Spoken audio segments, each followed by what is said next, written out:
ప్రపంచవ్యాప్తంగా రేపు అంటే 22వ తారీఖున జరిగేటటువంటి వరల్డ్ ఎర్త్ డే ఏదైతే ఉందో దానిలో ఆ రోజుకే కాకుండా సంబంధించినటువంటి విషయాలు ప్రపంచవ్యాప్తంగా ఉన్నటువంటి ప్రజలను అవేర్నెస్ చేసే విధంగా ఉండాలని చెప్పేసి మేము కోరుకుంటున్నాం. కొన్ని దేశాలైతే అడవులు మామూలు కార్పొరేట్ సంస్థలకు అప్పచెప్పేసేసి ఆ తర్వాత చెట్లు నాటండి లేకపోతే మొక్కలు నాటండి అని చెబుతున్నారు.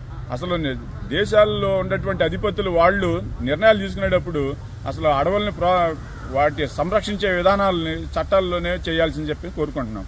గతంలో చూసుకున్నట్లయితే ఎన్నడూ లేని విధంగా ఈ కార్బన్ డైఆక్సైడ్ ఎక్కువగా పెరిగిపోయి భూమి మీద అనేక రకాలటువంటి వర్షాలు, అతి వర్షాలు, భారీ వర్షాలు పడిపోయింది. ఏది సరైన సమయంలో పడాల్సినవి అవి మిగతా కాలాల్లో పడుతున్నాయి.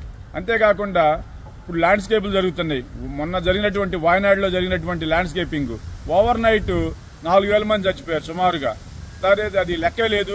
అలాంటివి మొన్న ఈ మధ్యన భూకంపం, మయన్మార్లో వచ్చినటువంటి భూకంపం, జపాన్ భూకంపం, ఆఫ్ఘనిస్తాన్ భూకంపం, ఈ ఒక్క భూకంపాలన్నవి ఈ 3 నెలల్లోనే 12 పైగా వచ్చినాయి.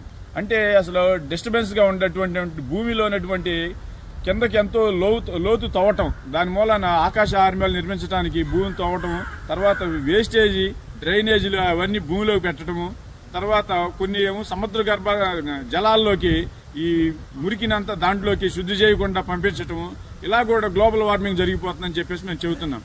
దీనన్నిటికీ ఒకటే కారణం, ఎప్పుడైనటువంటి ఇది ప్లాస్టిక్ రీసైక్లింగ్ చేసి ఎలా వాడుతున్నారో అలాగే కొన్ని చట్టాలు తీసుకొచ్చి ఈ భూమిని పరిరక్షించాల్సిన అవసరం ఈ యొక్క కేంద్ర రాష్ట్ర ప్రభుత్వాలది, ప్రపంచంలో ఉన్నటువంటి దేశాల యొక్క అక్కడ ఉన్నటువంటి ప్రభుత్వాలని చెప్పేసి మేము చెప్తున్నాం. Do subscribe Saksham Vizag, watch, like, share and comment. Thank you.